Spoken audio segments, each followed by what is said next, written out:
Ok, ljudi, hvala vam da ste ostali na razgovoru. Zapravo, kao što vjerujem da manje više svi znate, tu je s nama Nader Bakeš, kojeg ste zapravo upoznali u epizodi o platformskom radu. S nama je tu Jakov Kolak, koji je zaposlen u regionalnom industrijskom sindikatu i redatelj i scenarist Filip Peruzović.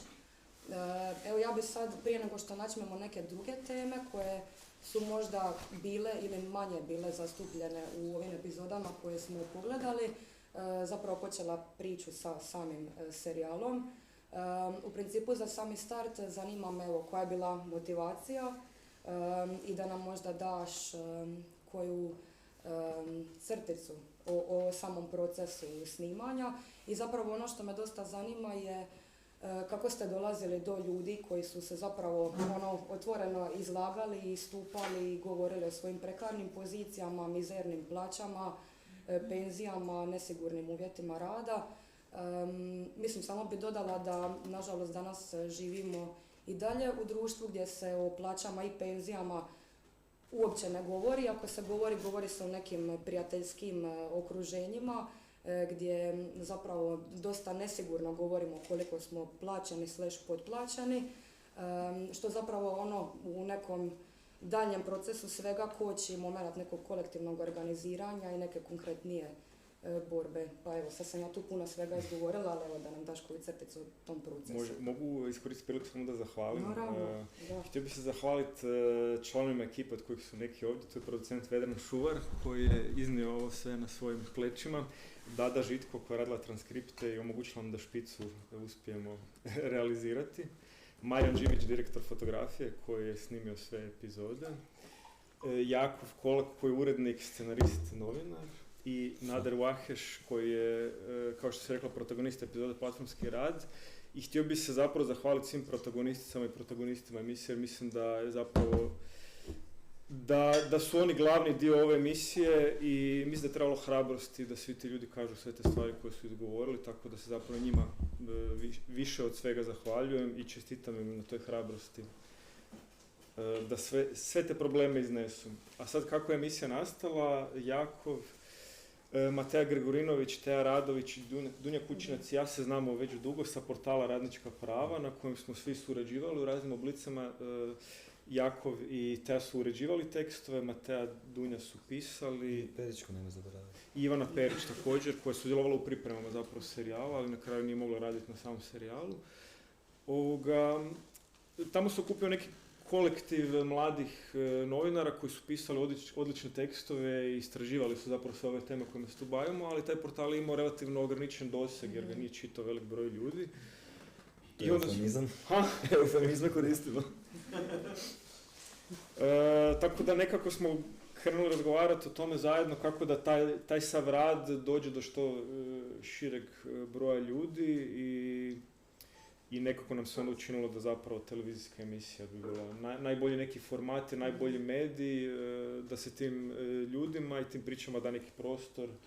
I onda smo zapravo željeli napraviti neku emisiju koja ćemo reći što široj publici na neki način približiti i pojednostaviti možda neke teme koje se nekada čine kompleksne kad se čitaju samo članci. Mislim, da bi to napomenuti, ideja je došla od Filipa. Filip je pisao za Radnička prava, bio je vrlo entuzijastični, jedan od najboljih suradnika koje smo ikad imali i on je došao, sve ovo što je pričao, ali on je došao s tom idejom, on je rekao imam ideju kako. Dobro, svi smo zajedno zapravo. Mi smo zajedno realizirali, ali on je imao želju, kao gledao je te tekstove i bilo mu je žao što malo ljudi to čita i tražio, vidio je prostor, način i motivaciju imao da to približi drugim ljudima i došao je nama sa idejom, ajmo probati na HRT, nama to nije na pamet padalo, realno, mislim, nismo mislili da se to uopće može, da to uopće postoji taj prostor, on ga je prvi otvorio i onda smo svi jumpinali, čisto da se njemu zahvalimo. Hvala. Ali da, mislim, naravno, bila je neka dobra podjela zapravo, jer oni svi o tim temama znaju mnogo više od mene i ja opet sam nekako više bio dodiru s televizijom kao medijem, jer sam radio godinama za televiziju, onda smo se zapravo nekako lijepo spojili, povezali i eto, par godina kasnije, nakon dugotrajne borbe. 6 godina. 6 godina, mislim, od ideje do ovoga. Znači, prošlo 6 godina, prijavili smo se na 3 natječaja HRT-a, prošli smo iz 3.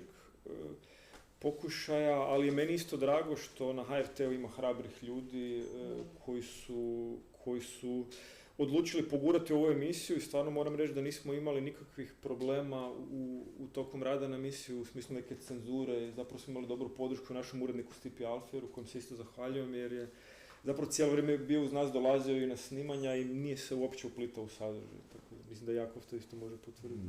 Mogu reći kako je žalosno da se to smatra, da je ovo subverzivno. Jebem mater.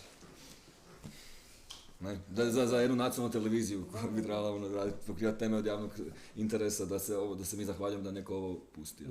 A mislim, nije ništa kontroverzno rečeno. Da, zato ćemo možda malo zakomplicirati sad ovdje. Evo ja sad bi Nadera uključila u razgovor. Način na koji funkcioniraju s jedne strane algoritmi, s druge strane politike zapošljavanja dovode do toga da platforme ljude neprestano drže na granici izdržljivosti i na samom rubu ekonomske isplativosti. Cijene po dostavi u stalnom su padu, a platforme i agregatori neprestano oglašavaju potrebu za novim radnicima. Evo, mi smo sad zapravo čuli, mislim opet neku pojednostavljenu priču o samim platformama i agregatorima, pa evo, mislim ako imaš tu još možda nešto interesantno reći što evo ovdje nisi, ali ja bi se čak vratila par koraka unazad, jer evo mislim što nam je svima dosta jasno kada pričamo o platformskim radnicima, mi pričamo o migrantskim radnicima, ne 100%, ali dosta često, pa bi ja zapravo da nam malo ispričaš o agencijama za zapošljavanje. Ok, znači, mislim, vjerovatno u zadnje 2-3 godine svi smo skužili i vidjeli ono na cesti da većina ko radi taj posao su stranci, većina ko dolazi iz Nepala, Bangladeš i Indija i tako dalje. U početku, evo, ja već radim 5 godina, znači to je jako dugo već. U početka u Woltu nikad nisam radio za drugu platformu, nego sam radio uvijek za Wolt. Dosta toga se promijenilo 5 godine. Znači, Wolt je prodan Amerikancima, DoorDash, prije je bio finska firma, koji su drugačije gledali tada, ajmo reći, radnici, poštivali su njih malo više nego šta sad je na kraju kraja, kako sam rekao u misiji da nas gledaju kao broj, ali praktično nas gledaju kao broj ili kao točka u sistemu, u algoritmu i bilo što da im pade na pamet. Nije bitno sad da li si Hrvat, stranac i tako dalje. Oni nemaju, znači oni gledaju brojeve, oni ne piše na taj broj ili na tu točka domaći, stranac i tako dalje. Uopće to oni ne gledaju, nemaju nikakve razlike. Kod njih je sve, svi smo isti, u istom košu, ajmo reći. Ne diskriminiramo. Tako je.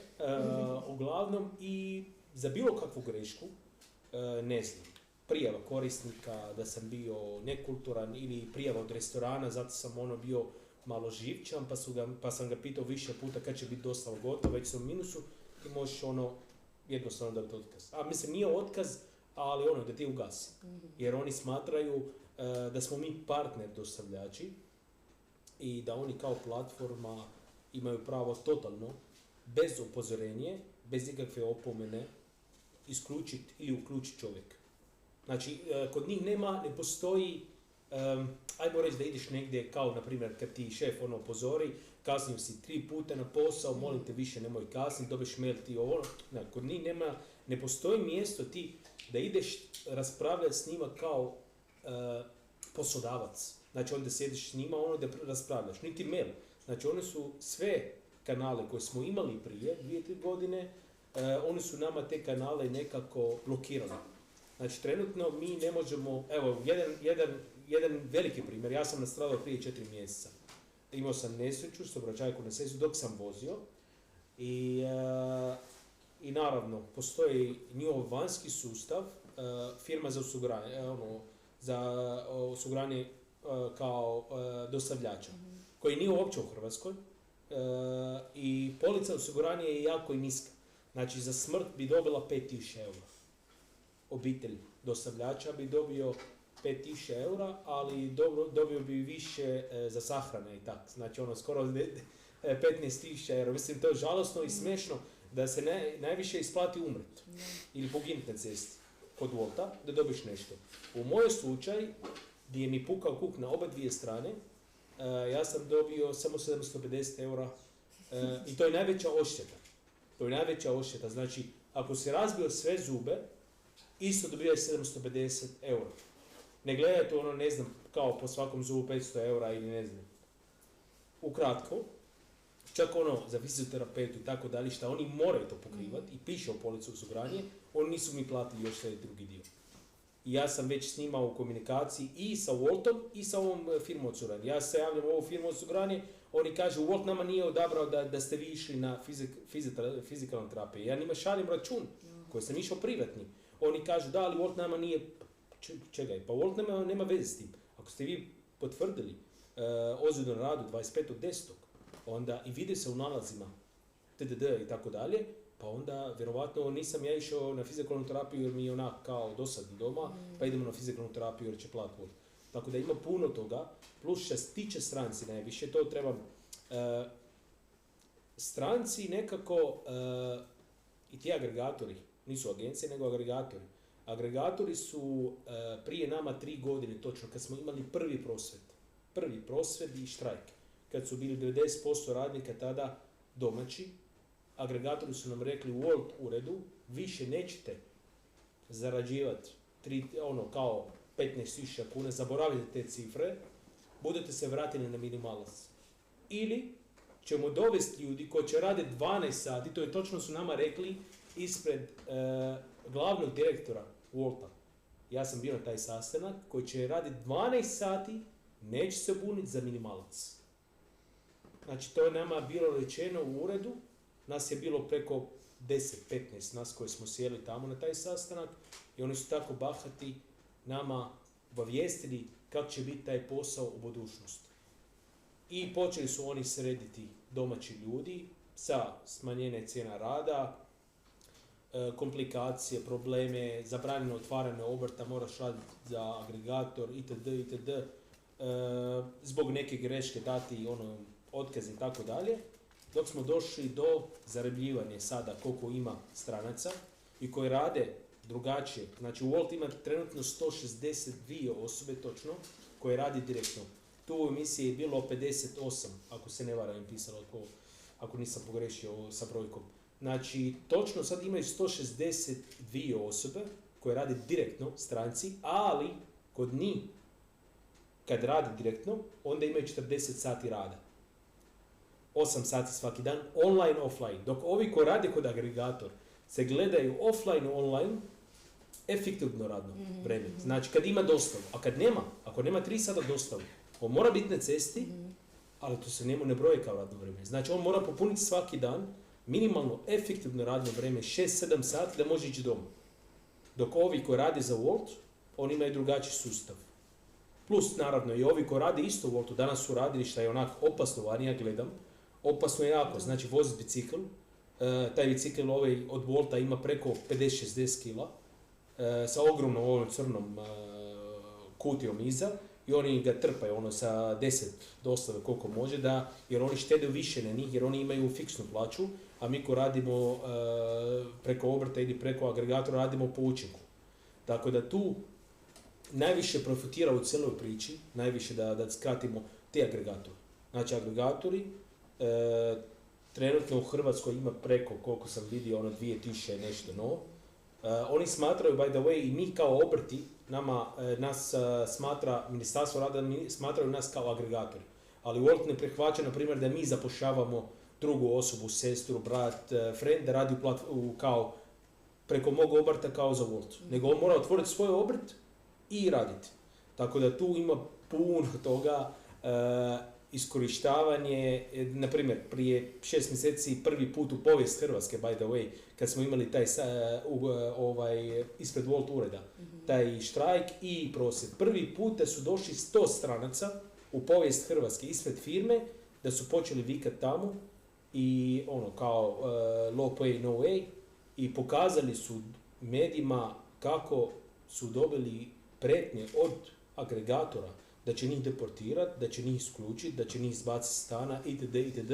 Što je tada je Wolt kao Wolt platforma ponašala, kad smo bili na sastanku, kao mi ne znamo za to, zašto nas niste obavijestili i tako dalje, ali oni sve znaju. Znači oni to sve znaju. Oni nas prate svakoj sekundi i svakom štrajku oni znaju što se piše u grupama i gledaju i znaju točno mi smo već to potvrdili isto, naš kolega je u Split dobio otkaz prošle godine, zato je prozvao drugi ljudi i pitao njih zašto ne štrajkate. Pa oni su ga prijavili u Volt platformu, pa je Volt platforma ga izbacila, isključila. Tako da, eto, toliko u Voltu i u platformski rat. Kasnije ćemo se baš još malo na ovaj recentni štrajk osvrnuti. Jakove, kao što sam zapravo rekla na samom početku, ti radiš u RIS-u, u regionalnom industrijskom sindikatu i sad ne znam je li ima od toga možda čak i godina dana tu u Mami. Ja mislim da je bilo je predavanje o migrantskim radnicima i zapravo tu si govorio na temelju nekog svog iskustva o tome kako zapravo domaći, ne volim tu terminologiju jer ću je morat koristiti, u manjku bolje, domaći radnici za sve nedaće koje im se dešavaju i tako dalje na poslu, mislim i dalje su u nekim totalno prekarnim pozicijama, ali uglavnom najlakše im je okriviti migrantske radnike s kojima imaju jezičnu barijeru i tako dalje, da sad ne nabrajam, ali uglavnom ono što zapravo hoću pitati je da evo možda na temelju nekog svog iskustva sa radnicima nam kažeš u principu što sve naši ljudi smatraju, zašto naši ljudi u principu prebacuju lopticu na migrantske radnike i da, evo, to je moje pitanje. Da. Prvo, bilješke sam se stavil doma. Ja nemam ni jednu brojku ni ništa, ali sam ponijel rakiju. Pa ćemo na ne u Mami, nakon Mame. Ja se ne sjećam da sam pričal samo o tome, ali... Da, pa nije samo o tome. Ne, o tome nisam pričao da domaći radnici svaljuju svu krivicu na strane radnike, nego sam rekao da je to najlakše mjesto koje možeš kanalizirati svoj nezadovoljstvo svojim radnim mjestima. Da. Sve pet. Mislim, kao prvo, ajmo rascijepati onda te domaće radnike po nekim elementima. Ha? Na više kao naravno, razine, no?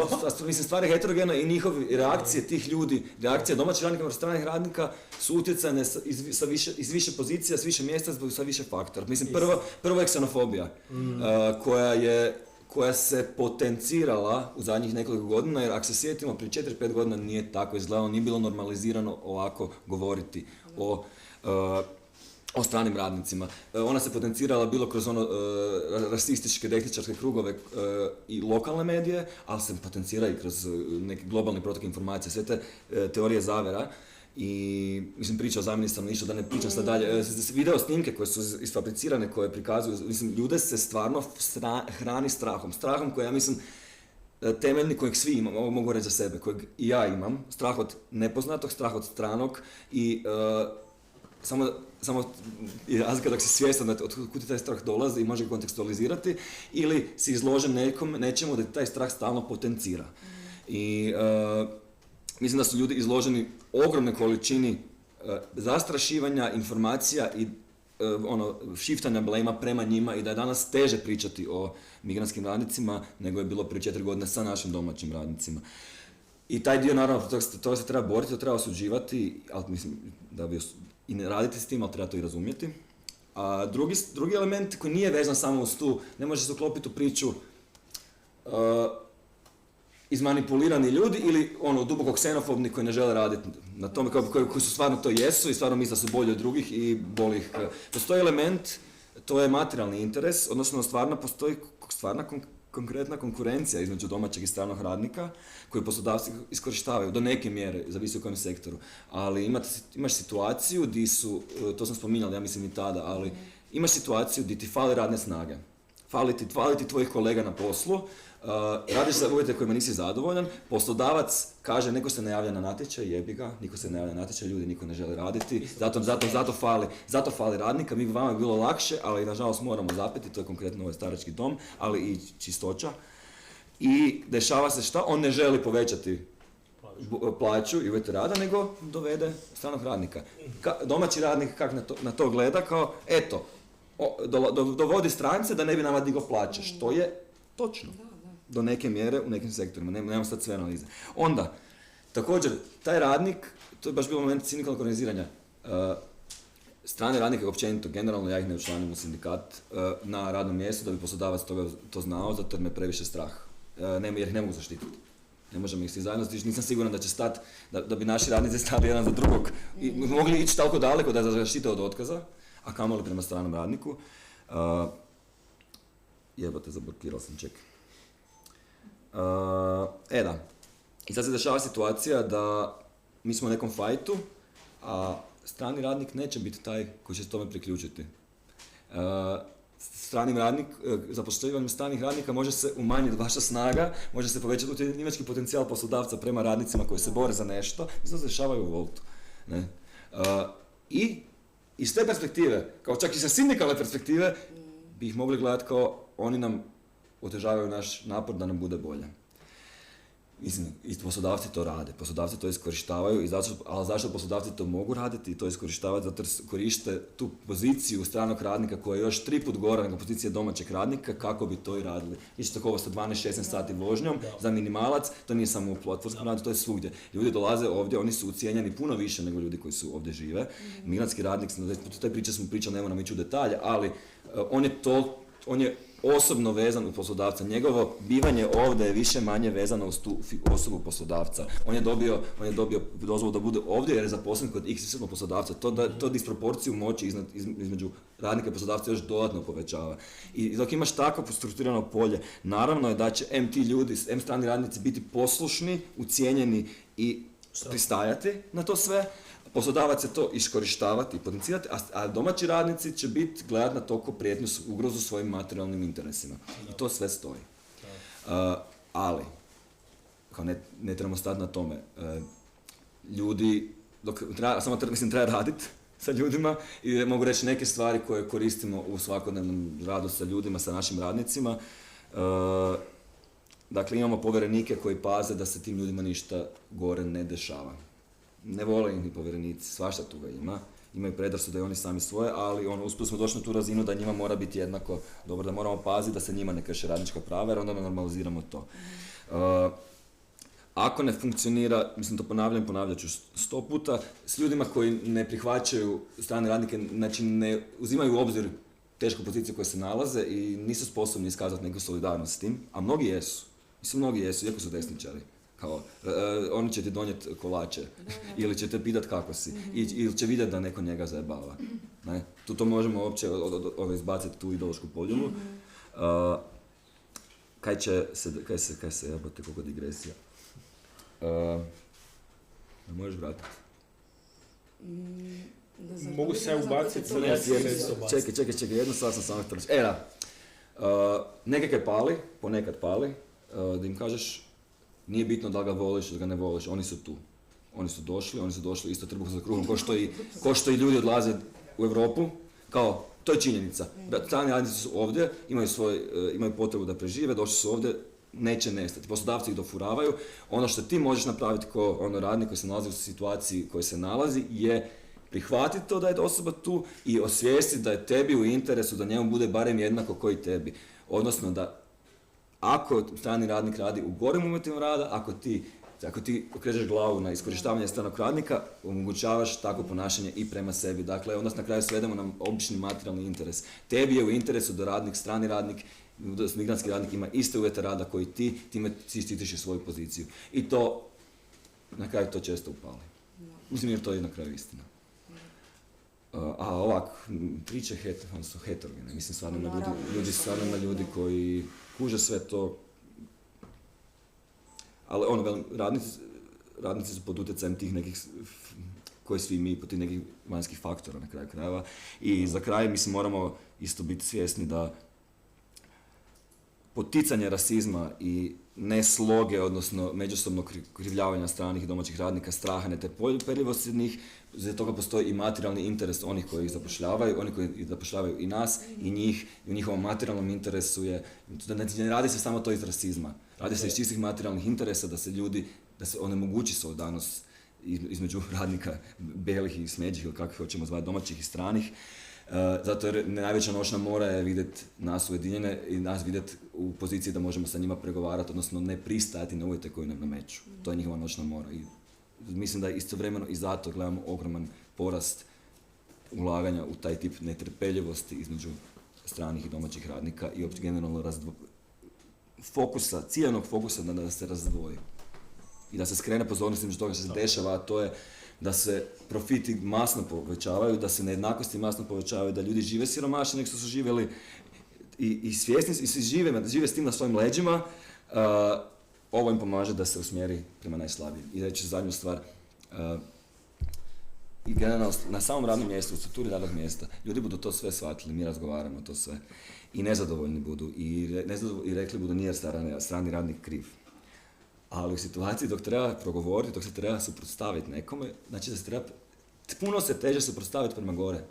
Puno je teže suprotstaviti se poslodavcu, puno je teže se udinjeti oko toga, gurat prema gore, na kraju puno lakše, na kraju rezignirati reći jedan strani radnik. Odeš u mekano, da. Odeš tamo gdje je najslabije, kao da njih nema bilo bi nam bolje. Jer u nekoj izoliranoj verziji koja je slijepa na sve ostalo, to možda stoji, u nečijoj glavi to može stajati. Da nisu oni došli, možda bi nam bilo bolje. Ne? I na to se ljudi zakače. Jer je to najlakše. Da. Moram tu ja se ubaciti, znači ja vidim već u zadnje vrijeme uvijek, mi imamo 2 ogromne grupe, u svakoj grupi postoji po 250 do 500 ljudi. U tim grupama su većina dostavljači Wolta, stranci i domaći. Ima i normalni domaći, ljudi koji imaju normalni razum i gledaju situaciju točno kakve je. Znači, zadnje, ajmo reći, godinu, 2, kak je, jako je tu rekao poslodavac. Poslodavac radi probleme i među domaćima i strancima. Na koji način? Znači, u Woltu zadnjih 2-3 godine trpaju stranci koji rade preko agregata za fiksnu plaću dostavama. Dok mi domaći koji radimo preko svoj obrt, stojimo ispred restorana po sat vremena, nama ništa ne zvoni, a oni dolaze po 2-3 puta pokupe dostave. Mi gledamo onak, čekaj malo, kako njima zvoni, a mene ne zvoni? A ista osoba, no? I tako se počelo širiti priča kao da gledate ovo, oni nama kradu kruh od usta, oni su krivi i tako dalje. A ko je to napravio? Ja uvijek kažem, njima pišemo grupa, dečki, pa on nije pričao s aplikacijom i molio aplikaciju da mu zvoni više. Znači, vrlo jednostavno, to je algoritam. Taj algoritam je nekoga napravio. I namjestio da ovo me zvoni manje, da ovo zvoni više i tako dalje. I oni to rade namjerno da dođemo mi na kraju, jer ja moram isto, jedna stvar jako bitno da svi razumiju, znači, nažalost, ja jedva čekam jednog dana da jednog stranaca će biti taj, ajmo reći, boss, jer mene zovu kao boss i mene to je sramota, kad mi neko kaže, ja mu kažem, ja nisam boss, nemoj mi zvati tak, kao boss, what we will do another week i tako nešto, kao šta planiramo i tako dalje. Ali ja se nadam, ja za već vodim to skoro 3,5 godine, ja se nadam, ja sad pokušavam naći onog lidera u njih, da on može preuzeti ono što ćemo mi ostaviti. Jer i nekako, mi njih obavijestimo i kažemo kako to ide, tako dalje, ali oni, kad su došli, oni su znali da su oni pod velikom pritiskom i nadzorom. Onaj ko gubi posao, on je mrtav. A ja ako gubim posao, neću biti mrtav.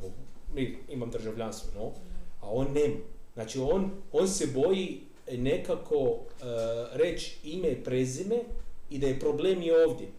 Ili prijaviti svoj poslodavac koji mu nije platio 2-3 mjeseca. To je najgora stvar. Znači, ljudi se boje prijaviti svoj poslodavac koji mu nije platio plaću i doprinosi. Boji se. Jer kaže on će mene izbaciti iz stana van na cesti. Ali di ću ja? I opet vraćamo na onu priču, znači danas sustav radi namjerno, sustav i institucije, isto ne samo sustav, znači ne samo poslodavac. Institucije rade namjerno da mi međusobno da se mrzimo kao radnici. Da se mrzimo kao radnici, zbog to su i u zadnje vrijeme, isto sad kad gledam, na primjer, evo su mene prije 2 dana počeo se mene vređati, jer je sam vodio zadnji štrajk i nekako nije uspio kako smo mi očekivali, jer puno izdajice je bilo nažalost na kraju, ja ni zovem izdajice, nema drugu riječ, koji će se prodati za 100 eura jedan dan, to je izdajica i gotova priča. Ne postoji drugi razlog. Neće nam pola serijac biti vođa. Ja nisam vođa, nego ja jedini koji je ostao od nas 12 iz inicijative. Znači, mi smo bili 12. dostavljača koji smo osnovali inicijativa Revolt prije 3 godine. I ja sam jedini još jednog kolega. Oni su rekli, a on Pola Sorijec neće biti nama vođa, biti Pola Sorijec. To su naši domaći ljudi. Znači, i čak mene gledaju, koji sam već tu 12 godina, da sam ja stranac, da nisam za tu poziciju ili ne znam, ili ne mogu ja govoriti u njihovo ime i tako dalje. Tako da je tu, nažalost, problem isto i u ljudima u glavi kako oni gledaju sve situacije. Uvijek kažem ljudima i našim ljudima, naravno, kad dolaze u grupi i onda krenu vređati ti stranci, dečki, došli ste na krivu adresu. Adresa je prava je Markov trg. Ide tamo kod Markov trga ili kod ove agencije koji su napravili ovaj džumbus od problema tu u Hrvatskoj, koji su doveli ne znam koliko ljudi koji ne trebaju biti na ovu poziciju, nego moraju biti na drugu poziciju, na primjer radu građevinu, i prebacili su njih u taksi ili ne znam u dostavi. A njima je lakše naravno doći u grupu tamo i ne ga vređati direktno. A tamo ići kod Markov trg, ispred Markov trga i vređati ministar, i nije bio tamo ili tamo ispred ministarstva rada, neće. To njemu je malo teži, no? Pa onda dolazi u grupu tamo pokazati koliko je on muško i koliko je on onaj, ne znam, čovjek koji voli svoju domovinu i pravi Hrvat. Da. Evo, Nader, sad kad smo već na toj temi i mislim, rekla sam, htjela bi da prokomentiramo ovaj zadnji štrajk koji je bio, znači, od prošle nedjelje do utorka. Da, okej. Pa evo da nam kažeš zapravo nešto više o tome, koji su zahtjevi bili, ako ljudi nisu baš... Da, znači mi svakog štrajka radimo isključivo zbog cijene, pada cijena rada. Znači mi ne štrajkamo radi dosade ili radi ne znam, tražimo još više novaca, ne, nego mi jednostavno smo isključili u zadnje godinu dana, i to sam rekao u emisiji, da 50% nama pala zarada. Znači od vreme korone do sada, kad gledamo sve to, 50%. A Wolt je 3 puta više zaradio od vreme korone do sada. 3 puta više. A nama je pala 50% manje zarade. I sad, kad smo imali onaj štrajk u 8. mjesecu, 3 dana, Wolt je nas prvi put prihvatio na prigovore da i obećao da će biti kao poboljšavanje cijena rada tako dalje. I to smo primijetili, ajmo reći, do kraja 1. mjeseca, jer nama u prosjeku sve išlo 30 do 35% gore tijekom zime. Opet sad, kad je došao 2. mjesec, ogromni pad.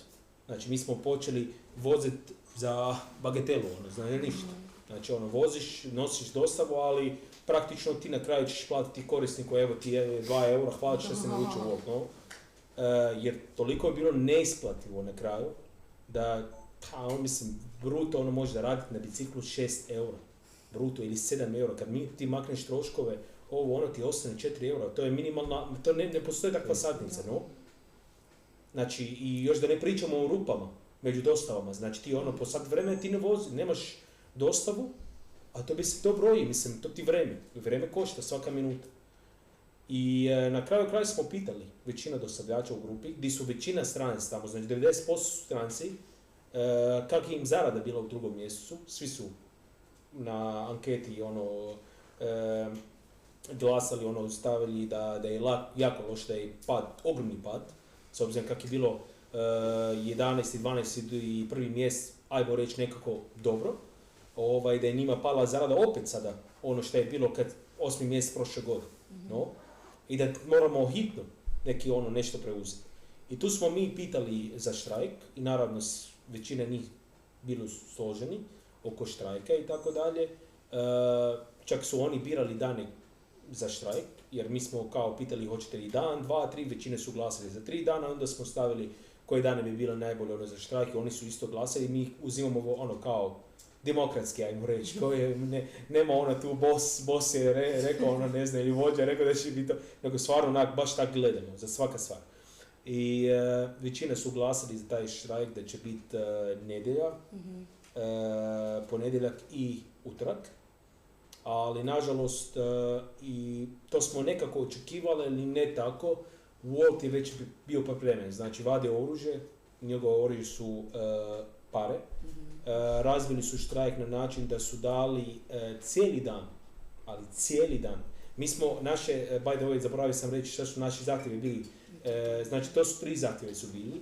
Prvi zahtjev, dizanje cijena rada 40% na sve dostave, tijekom cijeli dan, znači od 8 jutra do ponoći, jer su oni maknuli nama i bonusi, i pik sati, itd. Tako da smo tražili mi fiksno 40% gore.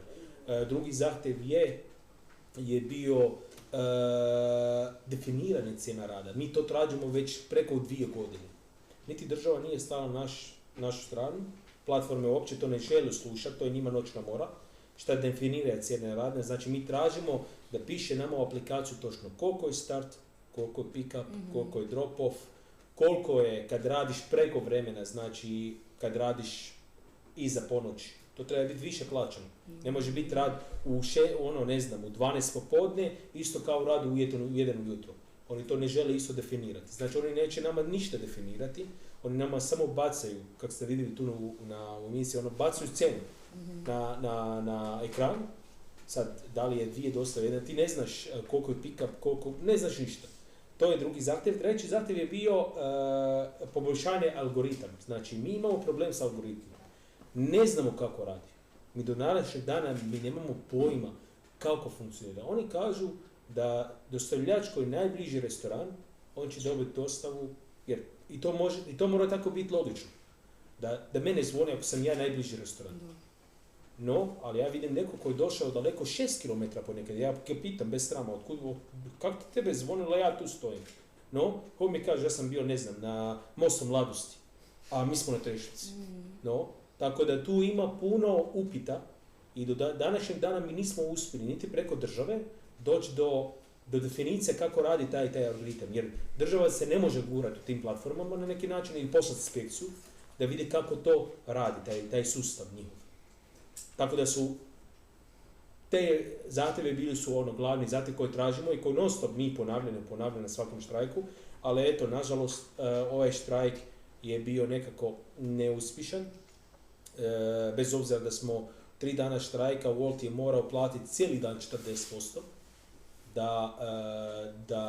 da nekako otkupi ljudi, da ovi rade. Ima dosta izdajica, naravno, koji su nas izdali i to su naši domaći, moram to uvijek reći, domaći ljudi koji su počeli vređati stranci, zato cijela situacija u Hrvatskoj kakva je danas, krivi su stranci, oni nije krive. Pa sad oni kad štrajkom mi ćemo raditi.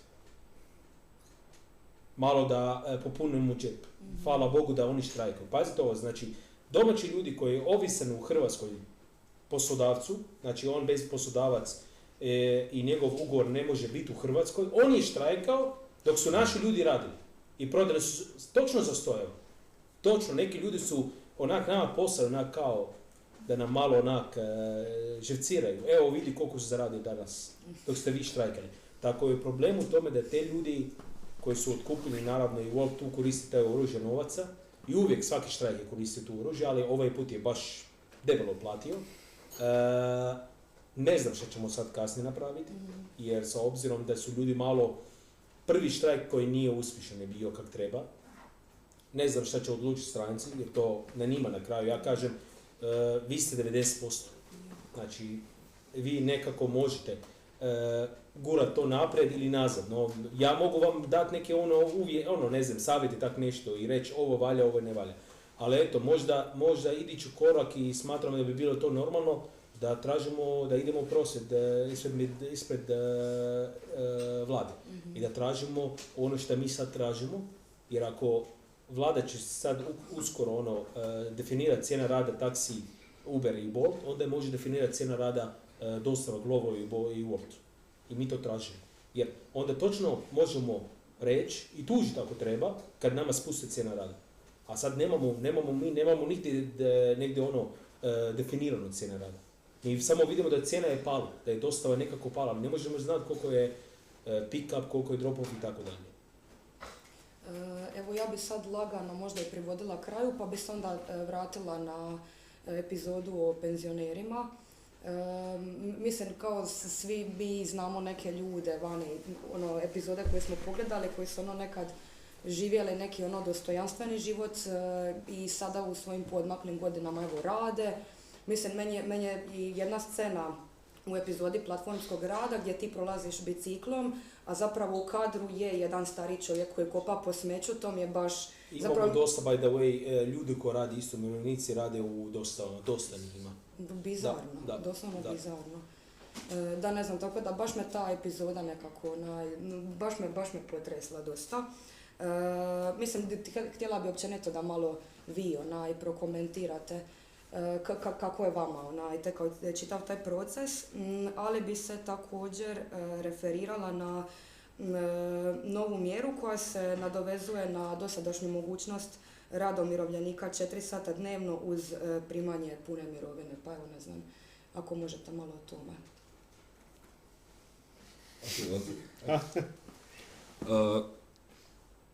No, nisam ja se puno tom temom bavili i moram reći da je moje, nisam tu imao jasan stav, ali dok sam sad pogledao malo brojke i članke, ljudi koji su to pisali, ta mjera ne očekuje se da će napraviti neki veliki promak. U biti cijeli taj fokus na mjere, rad umirovljenika sa pola radnog vremena ili puno radno vrijeme je skretanje pozornosti od toga kaj je ključni problem, a to je način na koji se mirovinski sustav financira i način na koji se država ponaša prema mirovinskom sustavu. Mislim, ok, doći ćemo to. Dakle, 35.000 ljudi radi pola radnog vremena, od toga je 6.000 sam pročitao u maloprodaji i to su uglavnom ljudi koji krpaju džeparac. I vidjeli smo, 75% njih to radi iz materijalnih interesa. Ova mjera koja će omogućiti ljudima da rade 8 sati, a zadržavaju pola penzije, procjenjuje se da će to najviše koristiti u biti ljudi koji ne rade teške fizičke poslove, koji mogu raditi puno na vrijeme, to su profesori, doktori, saborski zastupnici, šta već, ljudi koji ne rade teške fizičke poslove. I mislim, zanimljivo je računica da će oni sa svojom plaćom više manje platiti trošak svoje penzije. Odnosno trošak tih pola mirovine. Njihova plaća je puno veća nego što je penzija i pola od te penzije, kroz doprinose za plaću će se platiti ovo što dobivaju direktno. Tako da, niti se očekuje veliki priljev tih ljudi da rade, niti se očekuje veliki trošak da će to imati bilo kakve neke financijske utjecaje. Ono što je puno važnije je da naš mirovinski sustav koji temelji se na sustavu međugeneracijske solidarnosti je nagrizan već 20 godina, je konstantnom deficitu prvenstveno zbog toga jer smo uveli drugi stup. Mislim, to je sad prilike da kažem nešto o tome. Hrvatska je jedina još uz Poljsku, mislim, ali jedna koja je zadržala u ovom modelu 2002. Na uputama Svjetske banke odlučila da četvrtinu onog novca, znači sustav funkcionira tako da mi sad plaćamo za naše bake i dede, penziju, ili za koga god. Uzima se naše plaće bi se treba uzimati 20% i to ide za njihove penzije, podrazumijevajući da je omjer radnika i umirovljenika ovak. Država je 2002. prebacila četvrtinu tih sredstva. Znate da imate na isplatnim listama 15% prvi stup, 5% drugi stup.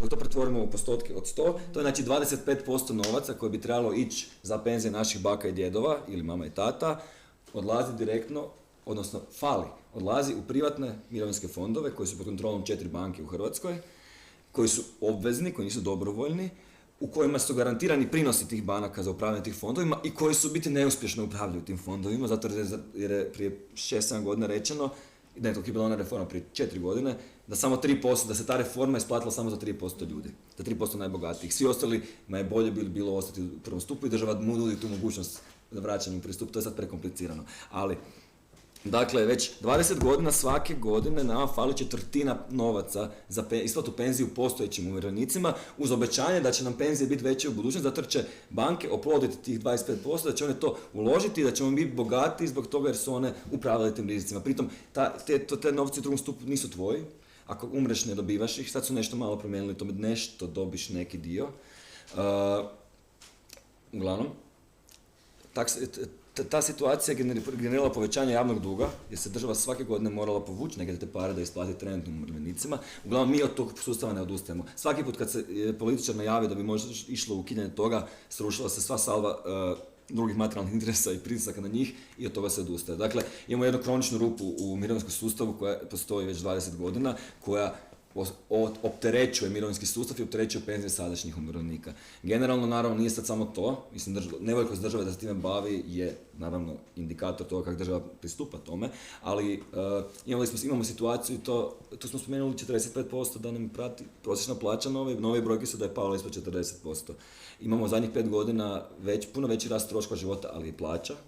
a penzije to ne prate. Nama se gap užasno povećava i prema nekim podacima mi smo na samom dnu, ali baš na dnu, na začelju Europske unije po tome koliko ti penzija može platiti za život.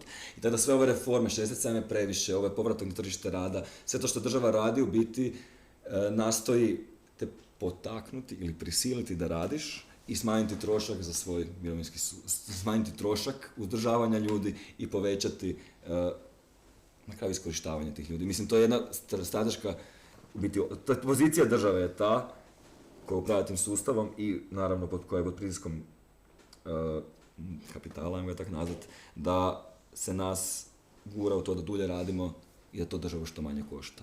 Penzije su užasno niske kod nas i ljudi su prisiljeni raditi, ali ne smijemo zaboraviti, masa ljudi ne može raditi. Masa ljudi ne može raditi, ljudi su išli u privremene penzije jer su im tijela potrošena. Dakle, tih 35.000 ljudi vjerojatno bi bilo puno veći broj ljudi da imaju mogućnost uopće da oni više mogu raditi te posle. Mislim, ovaj čovjek ima 75 godina i vuče ta kolica, koliko penzića u Hrvatskom, sjetite se svojih baka ili mama i tata sa 75 godina ako imate u glavi, da li bi mogli raditi taj posao u smislu fizički, da li bi ga actually mogli raditi, a kamoli radi ga 8 sati. Tako da, mislim da tema da li umirovljenici rade ili ne rade je neka posljedica ovog što se sve dešava, a tema je generalno siromaštvo u starosti, kako ga tretiramo. Mislim, ljudi dovršaju penziju i odu na socijalne programe. Mi moramo povećavati izdvajanje za njih, zato jer penzije nisu dovoljne. Drugo pitanje je da li možemo preurediti mirovinski sustav na kraju u čemu je takav bauk da se, ko što se već sad radi, da se penzije financiraju iz proračuna, iz poreznih davanja. Ne postoji. Ako se ovaj sustav međugeneracijske solidarnosti isklimao, još smo ga izrupičastili sa drugim stupom, a to ne žele vratiti natrag, zašto je takav bauk da se penzije financiraju iz poreza, koji što se radi negdje drugdje, a ne da je jedino rješenje to morate dulje raditi jer ovaj sustav ne drži. Pa jebamo mater, učinite ga održivim. Kao, ne mogu ljudi biti odgovorni za to jer u starosti nisu mogli, jer nisu stekli dovoljno sredstva za život, jer to da li si ti u starosti imaš dovoljno sredstva za život ovisi od toliko faktora. Ovisi o tome da li si bio, da li je bilo posla za tebe, kaj se dešavalo u krizama, znamo da cikličke krize dolaze, da li si mogao ili nisi mogao imati posao, da li ti je zdravlje bilo ugroženo, kaj ti se na privatnom planu desilo, svašta se ljudima dešava i može desiti, pa i ovaj čovjek priča, mislim, ti isti koji napadaju danas da u Hrvatskoj prosječna dob radni vijek umirovljenika 32 godine su ti isti koji te ljude nisu prijavljivali na jebeno mirovinsko. I onda se žgaže, Hrvatska je velikodušna, dajemo previše novaca, imaš ljudi premalo rade, a vi ste ti koji nisu prijavljivali. I sad ćeš ti toj osobi reći, sam si kriv jer u penziji si siromašan u starosti, trebao si bolje štediti, trebao si bolje ulagati, pa... Kao, mislim, ovo je tema koja otvara puno šire pitanja. Jasno mi, da. Mislim, ako mogu se ubaciti, ono što je meni jezivo, i taj dubinski cinizam gdje onda kada i rade umirovljenici se to predstavlja kao prilika da rade. To je prilika, na primjer... Nešto pozitivno, no? To je nešto pozitivno i to je taj double speak. Hvala Bogu, da, nevjerojatno. Ovaj je trgovački lanac koji nećemo spominjati, ali ima zeleno narančasti logotip i vlasnici su Poljaci. Mi smo već snimili sve, bili sa tom gospođom u toj trgovini i onda bili smo im dužni pokazati materijal koji smo snimili, da oni su dali dakle odobrenje za snimanje svoje zaposlenice, s čim su pričom upoznati. Mi smo sve već snimili, izmontirali, pokazali smo im to i onda su rekli da ne možemo koristiti taj materijal zbog toga što je epizoda izrazito depresivna, citiram. I što oni ne bi htjeli da se njih prikaže kao nekog tko iskorištava umirovljenike u nezgodnoj poziciji, nego naprotiv, oni zapravo misle da to je jedna pozitivna priča gdje oni njima daju priliku da oni popune svoje penzije. I meni je to najjezivije, to kako se to pića, kako se to plasira kao prilika. Da. To je baš jezivo. Da, radi na blagajnu, radi unutra, svugdje u skladište za istu plaću. Da, ali eto, malo se druže, socijaliziraju. Šta, njoj došla do doma, nek dođe, nek to radi malo. Kad će biti njoj zabavno. U tom svemu, isto je jako tužno, mislim, postoji dio ljudi koji stvarno govore da im je to jedina socijalizacija. Znači, ovih 75% radi siromaštvo, prvenstveno, ovih 25% možda radi iz toga jer su jer su socijalno isključeni, Da, to je mislim, jednako da. veliki problem, Evo, kao da. kako ljudi žive u starosti, gdje se ljudi uopće mogu, ko stari ljudi, ako nisu u Zagrebu, u nekim Da. gradovima, gdje oni uopće mogu provoditi sve vrijeme i biti ljudi, a ljudima treba blisko, stranim kontakt, oni su izolirani sami, pa rađe idu i rade tu jebeni špar, da ne budu sami. Je, Da, ali- A to je isto pitanje za Da, nas. Ali isto dobar dio ovih koji govore da je to kako bi se socijalizirali je naprosto zato što ih je sram, ljude je sram nekada reći, a njih je sram, Ok. umjesto da sram bude ljudi koji su takav sustav Mislim, stvorili, njih je sram što oni moraju ići raditi da popune penziju. Ne? I onda kažu da to zapravo ne rade jer moraju, nego eto, kao malo su usamljeni, tako da... Pa mislim u epizodi čujemo taj moment kao da kao ok, mislim radim radi novca na kraju dana, ali radi toga kao što bi ja da ja ne radim, kao kako bi moj dan izgledao, mislim full depresivno, da. To je ta autokorekcija jer smo mi isto odgajani nekako da je sramota biti siromaštan, da je sramota Da, da, nemati, da, ljudi da. se boje zapravo o Mislim da tome. smo sami odgovorni. Da, kao to je tvoj osobni poraz ovoga, a ne neka situacija koja ti je jednostavno bila neizbježna pod utjecajem okolnosti. To je jezivo što to zapravo uđe nama osmozom nekako Da. u način na koji razmišljamo sami o sebi. Da. Ja bi sad lagano zatvarala ovaj dio gdje ja postavljam pitanja. Kao ideja mi je da možda malo probamo kao što pozitivnije završiti. Uglavnom, znam, uglavnom zanima me što bi vi rekli koji su neki mehanizmi otpora, kao što evo mi kao ljudi možemo raditi da bi se borili protiv evo svih ovih nepravdi o kojima smo pričali večeras. Mislim zapravo što smo i prokomentirali, ja ne vidim ništa doli nekog kolektivnog organiziranja i zajedničkog upiranja prsta u ono konkretnog neprijatelja, tako ću to nazvati. Da, ali kao ako možete malo proširiti i reći, ne znam, evo, 2-3 riječi o tome. Pa meni se čini da je prvi korak to što svi ovi ljudi su radili, a to je govoriti otvoreno tome, hrabro, ne dati se ušutkati. Na nama je da im otvaramo kanale koliko god možemo, tako da mislim da je to prvi korak, a dalje prepuštam stručnijima. I to što si probio do HRT-a. Da. Pa, ja isto smatram da je nekako tu medije, naravno, na primjer, prije 3 godine smo dobili više, ajmo reći, vjetar iza leđa od strane medije, dok sad Walt u zadnje 2 godine čak smo saznali da oni svaku novu godinu i Božić šalju poklonima, ne znam, jutarnji list, večerni list i to onak lijepo, onak hvala na svemu, i to oni nekako otkupavaju te medije, nekako plus što imaju svoju agenciju koju njih brane, 404 agencije koje više Walt, znači Walt sad trenutno bilo kakav napad od medije na Waltu, Walt neće se javiti. Znači, javi se onda agencija koja njih brani, 404 i oni obavješavaju sve, objasne kako treba i tako dalje. Tako da mislim, što se tiče naša priča i platformski rad i te poteškoće i probleme koje imamo, ja smatram da tu bi bilo jako dobro da nekoliko medija, plus naravno ovi mafijaši gore u vladi da staju malo uz nas, a nikad nisu bili, uvijek su bili protiv. Znamo ko je bilo s nama, nažalost više nije u Saboru, ali eto. Znači, Katarina, misliš? Tako je, da. Katarina je dosta je pričala o našim poteškoćama, problemima, iskorištavanje i tako dalje u tim agregatorima i mafijači i ovi ostali svi agencije i tako dalje, ali eto, nažalost, više nju nema. U Saboru tamo ne postoje mu nekako, znači smatra da je to normalno, kažem, ja sam kad sam bio zadnji put u ministarstvu prije 1.5 godina, ministar tamo bahato, mrtvo nama predstavlja Jer aplikacija, to je budućnost, najbolja aplikacija u Europu za pratnje, kako će nas pratiti koliko mi radimo i poštovati kao radno vrijeme i to sve što je to na kraju kraja nije istina da ta aplikacija ne radi. Uglavnom, on je nama rekao da vi morate skužiti i shvatiti da efektivno radno vrijeme je najbolji sustav rada što se tiče vaš posao. Znači, da kao ovi dostavljači stranci imaju pravo ići doma, pa kad zvoni opet izlaze i opet tako. Ja sam rekao, pa možete isto vi. Kad nemate sastanak, ići doma pa ćemo vam brojiti radno vrijeme svaki dan, samo kad dođete tu na sastanak ili u ured, pišete nešto I to je to. Zašto onda ste prijavili na 40 sati? I on mi kaže, to je drugi ugovor, postoji ugovor poziv na rad, koji postoje već u zakonu, 30-40 godina. Ja sam rekao, da, to je za hitna, za policija, za doktori koji idu dežurno, ali ne da za dostavljač koji mora biti na cesti 16 sati, 15 sati svaki dan i šta onda vi brojite radno vrijeme samo kad mu njemu zvone aplikacije.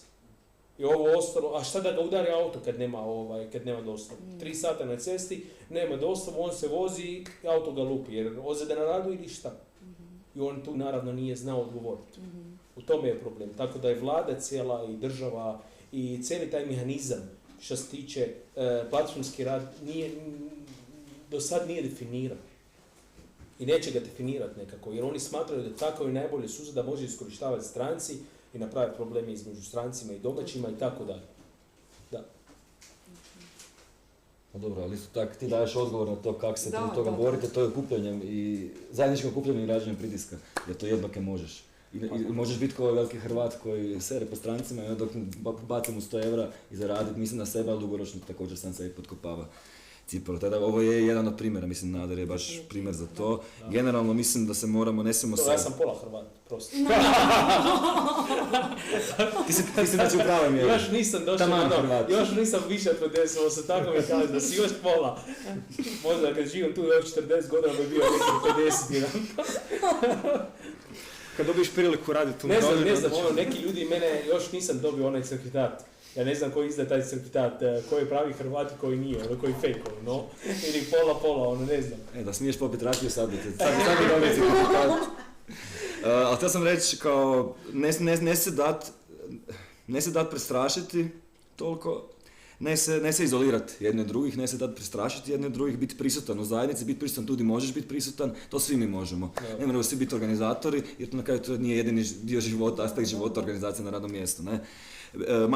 Mislim na kraju manje se bojati, pričati o stvarima, povezivati se ljudima, izlaziti iz komfort zone, izlaziti iz jebenog svojih babla, na kraju krajeva sad te more auto trefiti, sad ti more drvo pasti, trebamo se prestati toliko jebeno bojati. I toliko bojati i drugih ljudi, i bojati pričati o tome kaj se dešava, i bojati se suprotstavljati. Mislim, nije lako, ali zato moramo to raditi zajedno. Na bilo kojoj razini. Ja mislim da je najveći me strah cinizma i izoliranja. To me straši. Ne straši me ovo sve kaj se dešava. Najviše me straši da svi odustanemo. Jako lijepo. Jel imate vi još koje pitanje? Ili ćemo pričati i rakija neformalno? Da. Mene zanima je kad ste gospodina snimali sa ovim časopisima, jeste mu pomogli podnijeti to?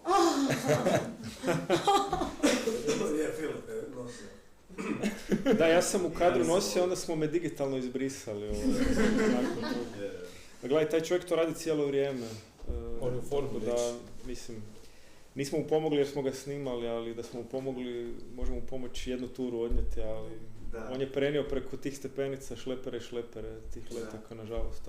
Još me nešto zanima, ovo će biti na HRT-u ili je bilo... Bit će kreće u srijedu. I koji ste termin dobili, baš me to interesira. Pa... Zato što je mirotvorac, ja mislim da je on bio kupljen, na primjer, u rujnu, a možda kriva informacija, bio je sad prije mjesec dana. Tek emitiran na televiziji, pa isto kako su igrali s vremenom, tako. Znači vi već imate fiksan datum. Pa ja čekam i dalje to vidjeti na ekranu i onda ću vjerovat, ali da, termin je... Ja se nadam da će biti. Pa ja se isto nadam da će biti, kreće u srijedu u 8:45 na HRT1, tako da termin je stvarno dobar. Termin je stvarno dobar. Ali ga čekamo od 1.9. Čekamo ga dugo. Odgađali su nas. Šokiralo mi kako su pustili ovo sve agregatori, da popljunemo njih koliko treba, Pa da, gle, zato u tom smislu ima nade, ima i tamo hrabrih ljudi. Ja sam cijelo vrijeme čekao, znaš, da dođe neki mail ili nešto, i nije došao. Očekujete neku reakciju, malo žešću, u smislu, recimo šta ja znam, mislim, ne varam, poslije mirotvorca je bilo, niste gledali sve dokumente, to je jedna strana priča, bla bla bla, i da biste mogli biti pozvani na neke tribine... Da pače. Bring on, kao, Jedva čekamo, no. tribine jedva čekamo, ovo kaj seru, to me Da li briga. imate neke naznake da je neko pogledao i da se neko malo nabrio ili... Wall će se nabrijeti nakon toga, ono. Neki dan će biti tamo. Digne. Dignut će mu se ono, sigurno onak tlak, ono 100%, ovo je laž, sve ovo je izdajica, uvijek govori Mi njima protiv dajemo nas i tako priliku. dalje, da. Ovo nije istina da mi gledamo ga točka kao na ekranu, nego ga gledamo kao čovjek pravi, ono. A ko je pravno odgovorna osoba? Vedran ili ti? Pa gle, mi ne znamo zapravo kako će biti Da će reakcija. Volt tužit, koga će tužit, Vedran, tebe Ja ili... sam rekao Kroz da je mene, Volt ja jedva čekam mene. platforma, mislim, ja sam pratio, cijelo vrijeme se ne spominje Volt direktno, tako da mi smo sigurni. Kako Da, god. ono to. Da. Čak i nader, ta točkica tu neće nestati. Da, ali ja nisam nikako baš imenovao Volt. Znači nisam rekao Volt kao aplikacija ili Volt nešto. To smo pazili više puta, sam mi rekao dok smo snimali. Ono kao, pazi da nemoj, ono kao platforma. I to smo uvijek ponavljali kao platforma, ali da, tu se vidi točno. Mislim i Volt, ova crna torba, jel? ja imam crnu torbu, ali mislim nekako, kak sam ja ono, mislim, Volt sad dostavljač na cesti je više nego ljudi, da se razumijemo. I svugdje sam se vozio, bio neki dostavljač Volta, no. Tako da, mislim da će oni skužiti da se radi o njima, naravno, i sve ovo i... Ali zapravo ako će stvarati problema, onda će priznat da se radi o njima. Mi smo zapravo samo snimili Da. crtu. Tako je, Tako da, tako je. mislim, mi smo se nastojali zaštititi koliko možemo, jer smo se morali zaštititi, tako da smo pazili da se ne spominje ni jedna kompanija direktno, čisto... Ne znam sada, dobro, tamo se ne vidi adrese kad se snima ekran, kad mi zvoni, znači da nas ono kao tuže za kršenje GDPR-a, mislim da tu ne može jer ne vidi se ime korisnika, samo se vidi restoran i adresa od korisnika. Mislim, tu nema ništa kao kršenje GDPR i tako nešto. Ma, rekao bih sad još nešto, ali ne bih htio da sad kažem nešto, pa te firme to čuju, pa onda nas... Špiniraš. Pravno je to nezgodno što se tiče nas. Mi nismo još doznali zapravo tko nas može zaštititi u slučaju da nas netko tuži. Naravno. Sa HRT-om je to malo komplicirano, tako da smo mi pokušali koliko smo mogli sami sebe zaštititi kao umjetnička organizacija. Mi smo umjetnička organizacija, mi nismo firma, mi nismo produkcijska kuća, mi smo grupa zapravo prijatelja entuzijasta koja je osnovala umjetničku organizaciju i s drugim prijateljima radila ovaj projekt, tako da smo mi morali sebe koliko smo mogli zaštititi od potencijalnih reperkusija. Ne? Mislim da oni nemaju osnove po kojoj nas mogu tužiti, sad vidjet ćemo što će biti. Da. Imam jedno pitanje. Jel ovaj gospodin koji raznosi časopise u nekom trenutku rekao da to što zaradimo pola mu pokrije gorivo, pola mu pokrije troško održavanja auta, znači on radi za ništa. Radi da bi radio. Baš nema nekog smisla kao. Pa dobro. Pa Ne, ima smisla jer taj auto koriste prirodno, znači ne bi mogao imati Auto. Aha, ok. Je popravi auto, registraciju, Mogu tako biti da benzin, šetat se po gradu da bi mogao vozilo. ali iznosi 327 ili 324, nisam siguran. Sa tim iznosom...